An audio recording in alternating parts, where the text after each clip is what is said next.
Network news. Network news. Network news. Ah yes, the network news.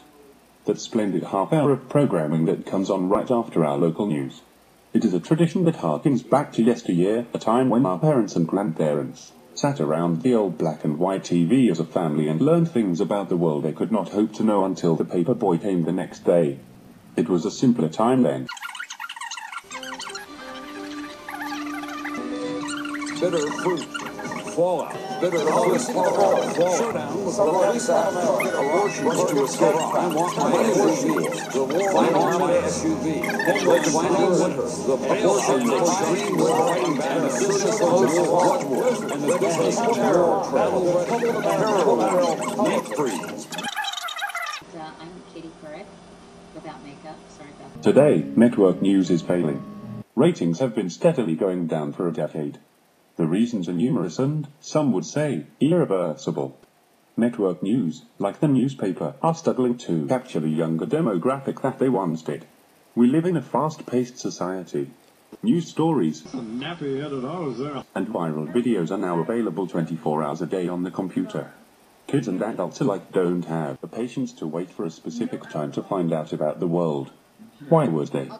Sure, people without access to technology or cable may still find the network broadcasts useful, but they are not, by any means, part of the larger trend. Nightly network news has been actively trying to salvage their ratings and, conversely, the ad dollars that come with them. Producers have been tinkering with the format. It's chicken curry soba. Trying to spark the public's interest and to distinguish themselves from their competitors. Katie Couric was hired to save perennial last-place CBS, but they're still last. Spaghetti format. The network uses a time-honored format to deliver the goods. It begins with a poignant hard news story. Proximity is not a factor because it is on across the country. Then, if there is not a crisis in the world, the news will have a teaser that sets up a package of soft news they hope will keep you watching until the end of the broadcast. Soft news is usually a human interest story, or something like the proverbial bunny attacks foot, or a kitty up a tree.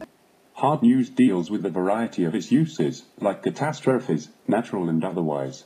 International relations, political and armed conflicts with other nations, national politics, judicial verdicts and election news. By the by, Phil Spector is creepy. Of course, these segments, or packages, are segmented by commercials that break the flow and interrupt them.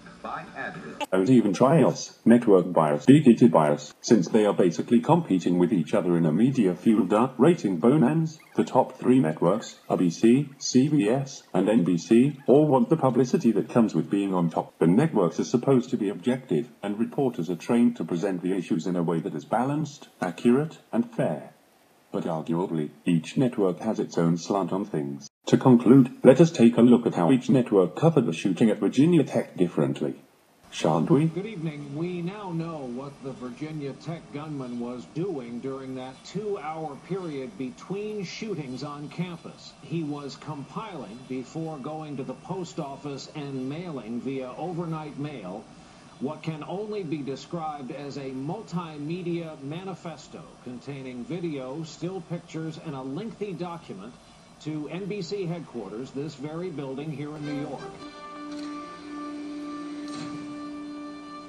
Jay and Debbie Wilkins drove the nearly 4 hours to see their two daughters. I felt very much like they needed a hug, but I thought I need a hug too. I need to get my hands on my girls. As so many were killed, the Wilkins found comfort.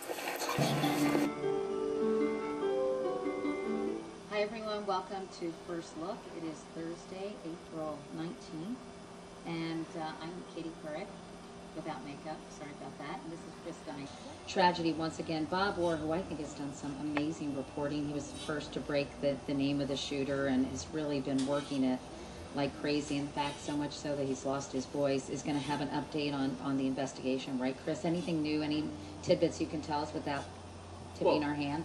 There's little bits and pieces coming in about his background, mostly about how he was treated. As you can see, each network chose to tackle this heart-wrenching issue using a different style. It is this type of show-stopping ballyhoo that keeps network news relevant.